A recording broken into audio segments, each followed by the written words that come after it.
구원을 받지 못하고 일반 교회를 다니고 있는 영혼을 전도할 때 그들의 신앙을 어느 정도 존중을 해줘야 하는 것인지, 아니면 아예 불신자와 같다는 마음으로 전도해야 할지 어렵습니다. 기독교인을 전도하는 지혜로운 방법을 알고 싶습니다.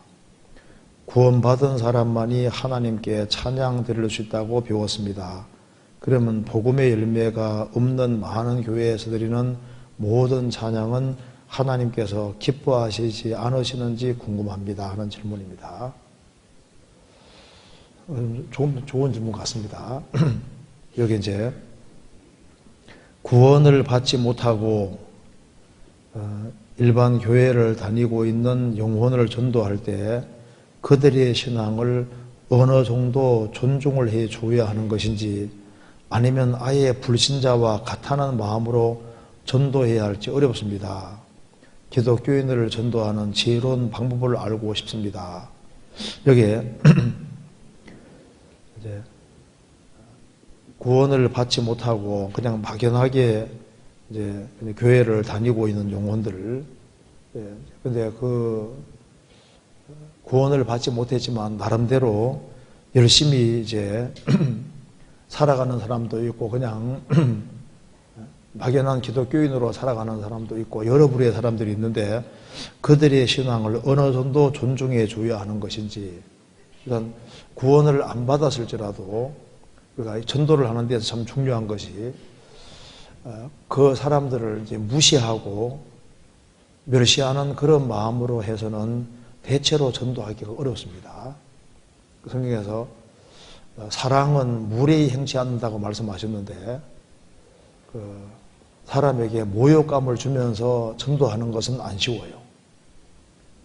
그래서 우리가 전도를 할 때 특별히 교회 생활을 한 사람들, 그런 사람들에 대해서 그 사람을 무시하는 발언을 한다든가, 그리고 이제 아주 구원에 대해 정확히 모른다고 해서 그 사람 핀잔을 준다든가, 이제 그렇게 하면은 놓치기가 쉽습니다.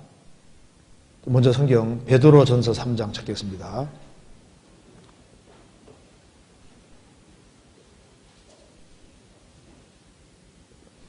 베드로전서 3장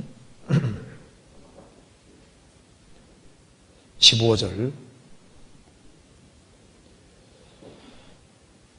너희 마음에 그리스도를 주로 삼아 거룩하게 하고 너희 속에 있는 소망에 관한 이유를 묻는 자에게는 대답할 것을 항상 예비하되 온유와 두려움으로 하고 선한 양심을 가지라.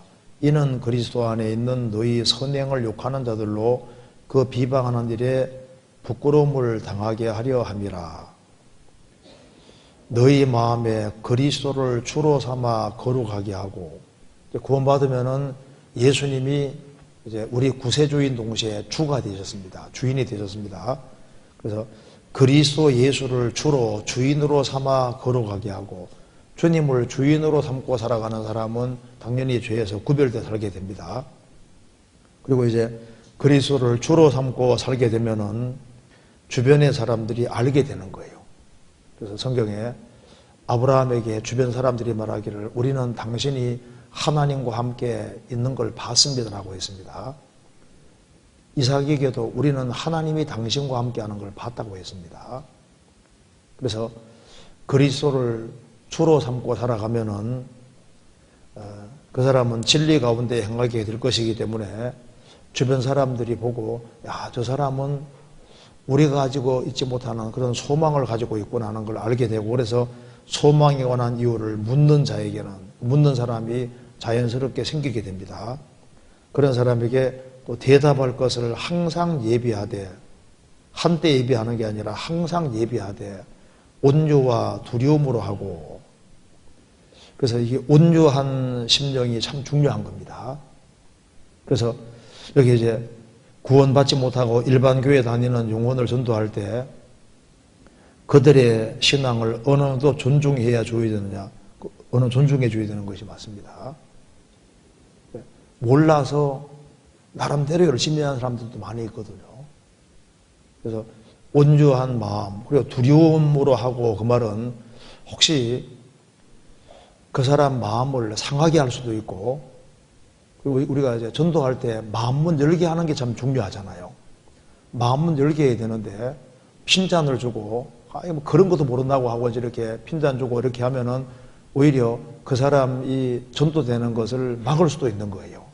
우리가 우리 실수로 인해서, 우리 잘못으로 인해서 그리스도께 다가오도록 해야 되는데 다가오는 것을 막으면은 그건 죄가 될 수 있는 거지 않습니까? 그러니까 우리가 주변 사람을 전도하는데 장애가 될 수도 있기 때문에 온유와 두려움으로 하고, 그리고 선한 양심을 가지라. 그리스도인이 행동을 잘못하면은 다른 사람이 주님께 오는 것을 막을 수도 있는 겁니다. 그래서 여기 이제 전도를 할 때 제일 중요한 요소가, 일단 서로 이렇게 구원 안 받은 사람, 뭐 아예 그냥 기독교에 대해 전혀 모르는 사람을 전도하는 아예 불신자들을 전도할 때나, 또 교회 다니는 사람을 전도할 때나 매사에 조심해야 되는 것이 맞는 거예요. 그리고 이제 그 사람 자신이 구원을 받지 못했을지라도 나름대로 열심히 살아가는 사람들, 그런 사람들을 인격은 존중해 줘야 되는 겁니다. 그리고 일단 전도에서 제일 중요한 것이 마음을 좀 열게 하는 것이 참 중요한 거예요. 마음을 열게 해야만 그래도 한마디로 들어갈 수 있는 거니까. 물론 예외는 있습니다. 그래서 기독교인을 전도하는 그 지혜로운 방법을 알고 싶다. 근데 제일 일단 필요한 것이 뭐냐면요. 일단 내가 이제 언행을 조심해야 되는 것은 맞는데, 구원을 받지 아니한 일반 기독교인 같은 것을 기독교인을 전도할 때 일단 중요한 것이 일단 자기 간정이 참 중요한 거예요. 그래서 믿는 고로 말하노라, 그 말씀대로 자기에게 믿어진 사실을 이렇게 자기가 구원받기 전에 상태를 얘기하고 이제 복음을 깨우치고 구원받은 이후에 어떻게 변화됐는지를 항상 간증은 얘기할 수 있거든요. 내가 이렇게 돼서 이렇게 구원을 받게 됐다고 하는 얘기를 쭉 하고 이렇게 변화된 걸 얘기를 하면요, 상대방은 그게 없으면 일단 부러운 거라고요. 그렇잖아요. 그래서 내가 믿어진 내용을 얘기해 주는 것이 일반 기독교인들에게는 굉장히 중요한 게 되는 겁니다. 그냥 아이고 말씀 들어봅시다 이렇게 가지고는 안 싶고, 일단 내가 뭘 믿고 있는지, 복음 내용 자체가 믿어져서 성령이 내게 오시고 내가 바뀌어지는 것 자체를 얘기가 되어지면은 일단 그것이 일단 효과 중에서 일단 큰 효과를 발휘하는 것이 일단 맞는 거예요. 그래서 예수님께서도 예수님 통해서 이렇게 고침받은 사람은 공개적으로 시인하게 만드신 겁니다. 그래서 마음으로 믿어 의에 이르고 입으로 시인하여 구원에 이른다는 말씀대로 마음에 믿어진 것을 공적으로 고백할 필요가 있는 거예요. 누구든 주변 사람에게 전도를 하기 위해서는 내 속에 믿어진 것을 감추고 있는 상태로 하는 것은 전도하기 어렵습니다. 그래서 믿어진 것을 얘기를 하는 것이 필요한 겁니다. 성경 고린도후서 4장 찾겠습니다. 13절. 4장 13절. 기록한 바 내가 믿는 고로 말하였다 한 것 같이 우리가 같은 믿음의 마음을 가졌으니 우리도 믿는 고로 또한 말하노라. 시편 116편에 기록한 바와 같이 내가 믿는 고로 말하였다. 구약시대의 말은 같이 신약시대 때도 우리도 같은 믿음의 마음을 가졌으니, 구약시대와 똑같이 믿음의 마음을 가졌으니 우리도 믿는 고로 또한 말하노라. 그래서 믿는 고로 또한 말하노라. 근데 이제 이런 경우가 있습니다. 여기 질문 내용 중에 아예 불신자를 전도할 때 내가 믿고 구원받은 것을 간단하게 얘기를 하는 건 좋은데, 아예 불신자 같은 경우는 일단 길게 얘기해주면 보통 손해봅니다. 이 사람이 이제 기독교도 전혀 모르고 신앙에 별로 관심이 없는 사람인데, 내가 이제 구원 안 받았는데 이렇게 구원을 받게 됐다고 하면서 이제 조금 관심 있어 보이면요, 이제 찻집에 데려가서, 카페에 데려가서 이제 차 사주면서 한두 시간 동안 막 이게 막 성경이 하나님 말씀을 쫙 얘기해주고 하면요, 나는 신나게 얘기했는데 그 다음번에 그 사람은 나 만나려고 할까요? 피할까요? 대체로 피합니다. 제가 미쳤구나 하면요, 이제 서로를 피한다고. 그러니까 이제 여기 질문 내용 속에 아예 불신자인 사람에게는 물론 한 번 접촉하고 안 할 사람 같은 경우는 길게 얘기할 필요가 있겠지만은 아예 불신자인데 접촉을 자주 하는 사람은 자신이 믿고 구원받은 사람이라는 걸 간단하게 말하고 그 다음에 조금씩 얘기해주고 빠지는 게 잘하는 거예요. 성경에 이런 내용이 나와 있다 하고 뭐 얘기하면 더 하려면 이제 조금 얘기해주고 뭐 또 좀 관심 있어 보이니까 막 길게 쫙 얘기하면요, 미쳤다는 마음이 들면은 생각 들면 전도하기 좀 안 쉽거든. 그러니까 조금 얘기해주고 나도 잘 몰라 하고 오히려 빠지는 게 좋고, 그래서 조금씩 얘기하는 가운데 나중에 난 잘 모르니까 말씀 들어보자 이렇게 하면 좀 전도하기가 유리하거든요. 그런데 이제 기독교인 같은 경우는 교회 생활은 나름대로 열심히 하는데 확신이 없는데 한 사람이 구원을 받고 난 다음에 너무너무 좋아하면서 자기 구원받은 관정을 얘기하고 이제 이렇게 막 주변 사람 전도 얘기하면요, 일단 부럽다니까요. 그런 사람 같은 경우는 일단 내 확실한 간증은 전도하는데 상당한 유익이 있고 도움이 되는 거예요. 그럼 유익이 됩니다. 그래서 이제 구원을 안 받은 사람이지 않습니까? 교회 생활을 오래 하지만은 구원 안 받은 사람 같은 경우에 진리에 조금이라도 관심 있는 사람은 이제 이 사람이 구원받는 게 확실하고 너무 열심히 바르게 살아가면요, 이제 궁금해하고 같은 신앙을 가지려고 하는 그런 마음을 갖는 일이 있습니다. 그리고 이제 전도를 하는 데 있어서 이제 중요한 것이 성경 시편 51편 보시겠습니다.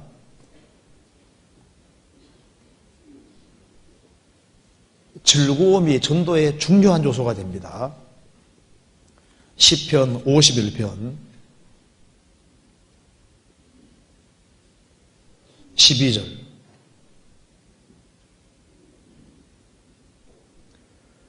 주의 구원의 즐거움을 내게 회복시키시고 자원하는 심령을 주사 나를 붙드소서.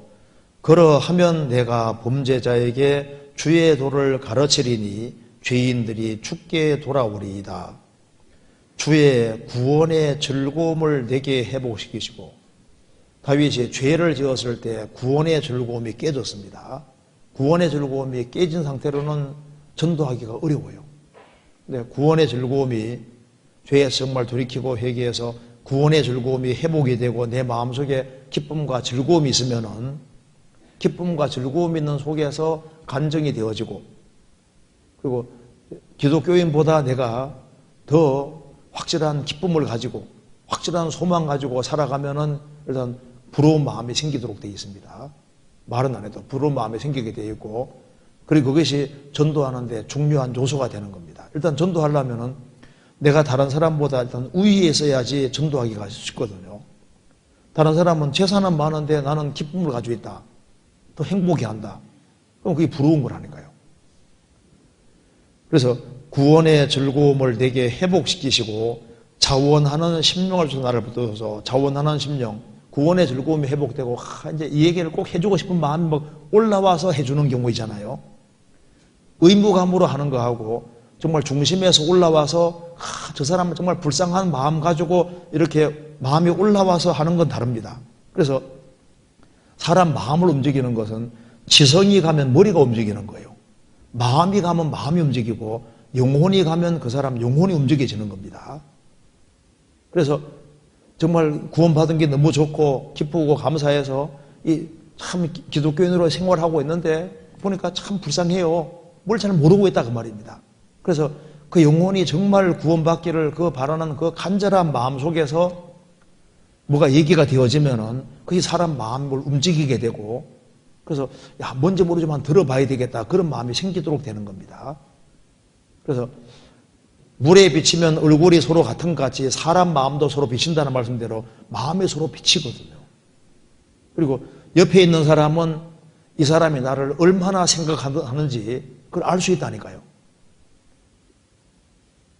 가장 가까운 사람이 잘 알거든요. 그리고 애들 같은 경우는요, 이 강아지도 저 사람이 나 좋아하지는 싫어하는지 금방 알더라고. 강아지도. 그리고 애들은요, 특별히 저 사람이 나를 좋아하는지 싫어하는지 그걸 눈치가 애들이 굉장히 빨라요. 근데 무딘 건 어른이거든요. 어른은 그렇게 자기 싫어하는데 그 어른은 양심이 묻어져가지고 빨리빨리 못 알아차리는 경우도 있는데, 이 마음이라는 것 자체가 이상하게 이게 서로 통하는 것이 있습니다.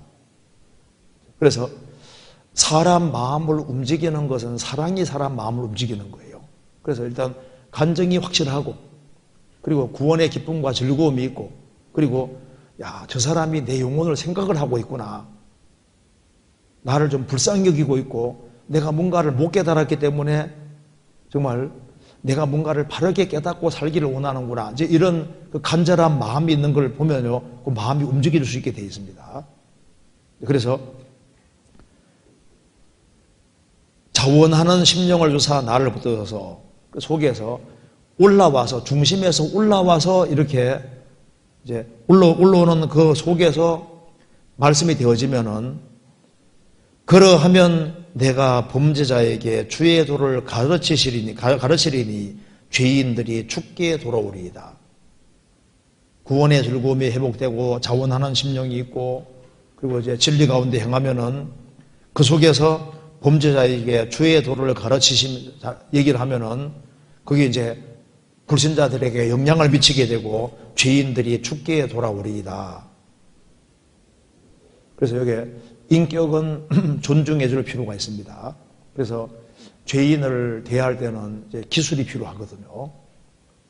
예수님께서도 사마리아 여자 전도할 때하고 요한복음 3장에 요한복음 3장에 니고데모 전도할 때 다릅니다. 니고데모에게는 거듭나야 되겠다. 그 어려운 걸 딱 얘기했지 않습니까? 근데 사마리아 여자에게는 그 얘기를 안 했습니다. 사마리아 여자에게 거듭나는 거 얘기하면 무슨 말인지를 모르는 거예요. 종교가에 속하는 니고데모는 이제 이스라엘의 관원이기도 하고 성경을 많이 아는 사람이니까 주님께서 거듭나는 문제를 딱 거론하신 겁니다. 교회 생활도 한 번도 안 한 사람에게 거듭나는 얘기하면 도대체 뭐가 뭔지를 모르잖아요. 그래서 그 사람 분량과 상태에 따라서 적절하게 말을 하는 것이 필요하고, 그래서 기술이 필요한데 그걸 어디서 배우느냐? 교제 가운데서. 교제 안에 있다 보면 저런 사람에게는 저렇게 해서 전도하네. 이런 사람이 이렇게 하니까 전도하네. 그런 거 보고 여러 가지 방법 같은 걸 배울 수가 있는 겁니다. 그러면서 그리고 또 한 가지는 주님이 또 그때그때마다 지혜 주시는 것이 있어요. 지혜를. 그래서 아예 불신자를 접할 때 자기도 모르게 미리미리 신앙생활 잘하고 이렇게 평소 잘하고 있으면요, 그때 맞게끔 적절하게도 주님이 해주시는 것이 있습니다. 그래서 사람이 사용이 되는 거거든요. 또 교회 생활을 오래 한 사람도 그때그때마다 주시는 주님 지혜가 있는 거라고요.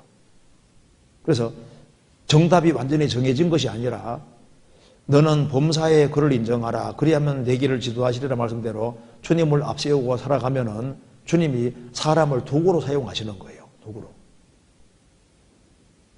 누구든지 이런 것 자기를 깨끗하게 하면 귀히 쓰는 그릇이 되어 주인의 쓰심이 합당하며 모든 선한 일에 예비함이 되리라. 자기도 모르게 쓰임을 받게 되는 거라고요.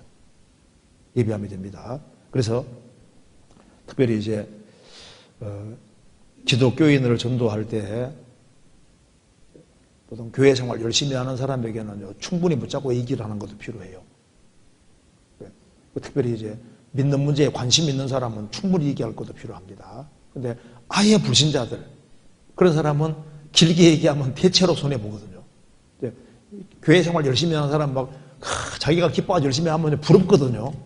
그런데 교회 생활 안 하는 사람이 그 사람이 너무 열심히 이제 하고 막 성경 충분히 얘기하고 하면요, 쟤는 미쳤구나 이 생각하지 부러워하지는 않는다고. 근데 기독교인들은 열심히 신앙생활하는 기독교인들은요, 그런 사람 부러워하거든요. 내가 없는 걸 가지고 있네.